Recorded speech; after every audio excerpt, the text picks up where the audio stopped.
विद्यार्थियों, धर्मशास्त्र का इतिहास के अंतर्गत प्रमुख जो धर्मसूत्रकार हुए हैं उनके विषय में और उनके जो रचनाएं हैं या उनके जो धर्मसूत्र हैं, ग्रंथ हैं, उनके विषय में हम सामान्य जानकारी प्राप्त करेंगे कि इसमें जो प्रमुख जो धर्मसूत्रकार हुए हैं, जिन्होंने धर्मसूत्रों की रचना की है, उनमें गौतम धर्मसूत्र, बोधायन धर्मसूत्र, आपस्तंभ, हिरण्यकेशी, वशिष्ठ, विष्णु, हारीत, शंख लिखित धर्मसूत्र, मानव धर्मसूत्र आदि जो हैं ये प्रमुख धर्मसूत्र माने जाते हैं।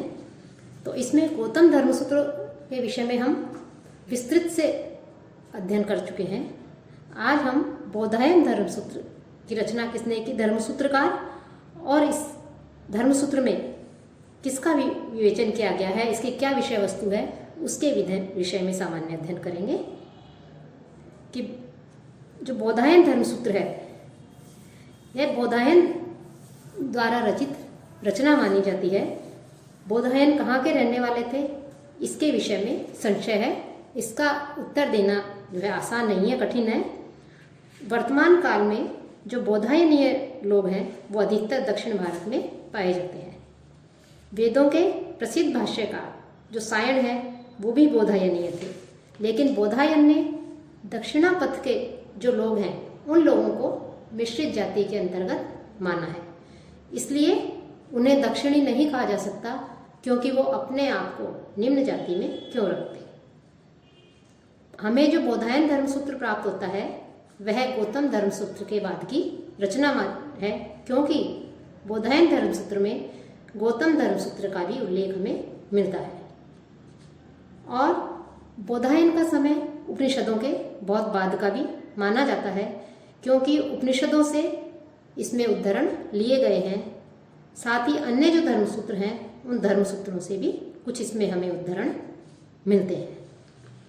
अब जो बोधायन धर्मसूत्र है, इस धर्मसूत्र में जो बोधायन है उन्होंने गणेश विषयक कई उनकी उपाधियों की भी चर्चा की गई है, विष्णु के विषय में वर्णन किया गया है। और बोधायन धर्मसूत्र के भाष्यकार भी माने जाते हैं गोविंद स्वामी, जिनकी टीका भी अत्यधिक प्रसिद्ध है और तथ्यों से परिपूर्ण है। जहाँ तक विषय वस्तु की बात है कि बोधायन स्वयं तो एक प्रमाण माने गए हैं, और बोधायन ने अपने पूर्वजों का, जिनका नाम कर्ण बोधायन था, कई बार उद्धृत किया है। और इसकी जो विषय वस्तु है इसमें मुख्य रूप से जो है वो 4 प्रश्न के अंदर ये विभक्त माना जाता है। चौथा जो प्रश्न है उस चौथे प्रश्न को शेपक के रूप में गृहीत किया जाता है कि वो शेपक है। इसके 8 अध्यायों के अधिकतर अंश जो है वो पद्य में है। इसके चौथा जो प्रश्न है इसकी शैली में भी विभिन्नता पाई जाती है। साथ ही साथ इस धर्मसूत्र में बहुत सी बातें जो है वो बार बार उद्धृत होती हैं, हमें दिखाई देती हैं। तीसरे प्रश्न का 10वां अध्याय गौतम धर्मसूत्र से लिया गया है, और छठा अध्याय विष्णु धर्मसूत्र का जो 48 अध्याय है, 48वें अध्याय में जो भाषा संबंधी विवेचन है वो इसमें मिलता है। इसमें जो प्रश्न माने हैं उसमें प्रथम प्रश्न के अंतर्गत धर्म के उपादान और शिष्ट कौन है, परिषद, उत्तर और दक्षिण भारत के विभिन्न जो आचार व्यवहार हैं उनके विषय में, साथ ही शिष्टों एवं मिश्रित जातियों के स्थान के विषय में, और मिश्रित जातियों में जो यदि कोई व्यक्ति चला जाता है तो उसके जाने के कारण जो प्रायश्चित है उसका भी वर्णन हमें इसमें मिलता है।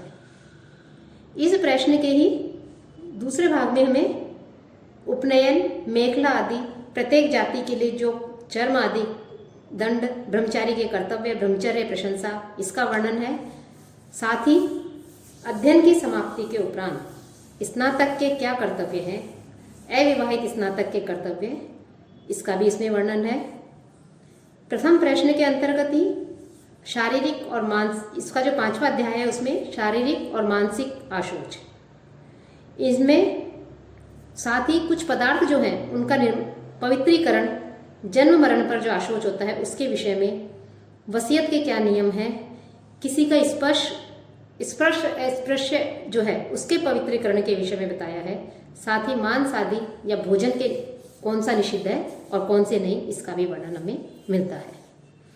और छठे उसमें यज्ञ के लिए पवित्रीकरण, यज्ञ की क्या परिधान है, उसकी भूमि कैसी होनी चाहिए, घास आदि, ईंधन, यज्ञ के अन्य जो उसमें सामग्री चाहिए, घी आदि, पकवान दान आदि, सोम और अग्नि आदि, उनके नियम और उनके विषय में वर्णन किया गया है।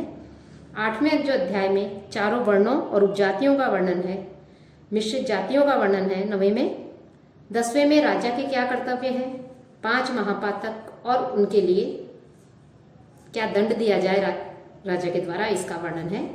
साथ ही पक्षियों आदि को के वध करने पर भी, हत्या करने पर भी दंड की व्यवस्था इसमें की गई है, साक्षी का भी उल्लेख मिलता है।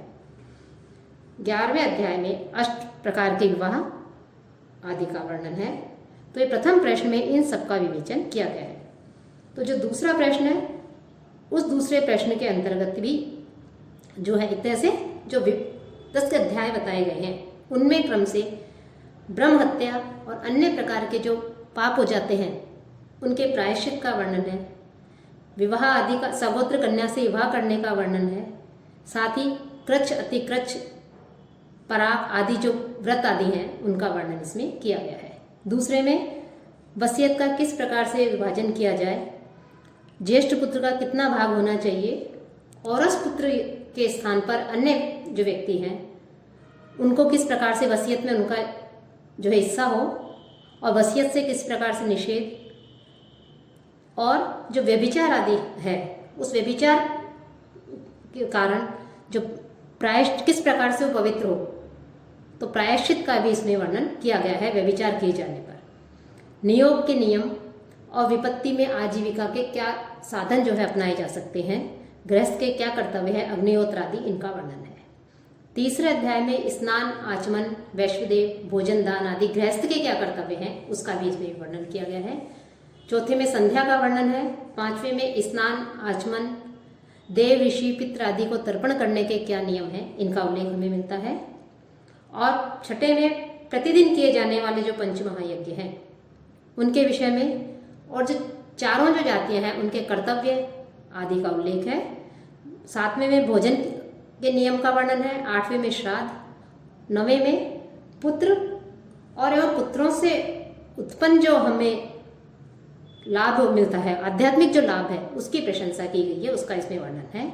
10वें अध्याय में संन्यास के क्या नियम है, इसका उल्लेख हमें बोधायन धर्मसूत्र के द्वितीय प्रश्न में मिलता है। तृतीय प्रश्न के अंतर्गत शालीन और यायावर नामक जो गृहस्थ हैं उनकी जीविका के उपाय का वर्णन है। दूसरे में शरणी वर्तनी नामक वृत्ति के उपाय का वर्णन है। तीसरे में अरण्यवासी साधु के कर्तव्य और वृत्ति, इनका उल्लेख किया गया है।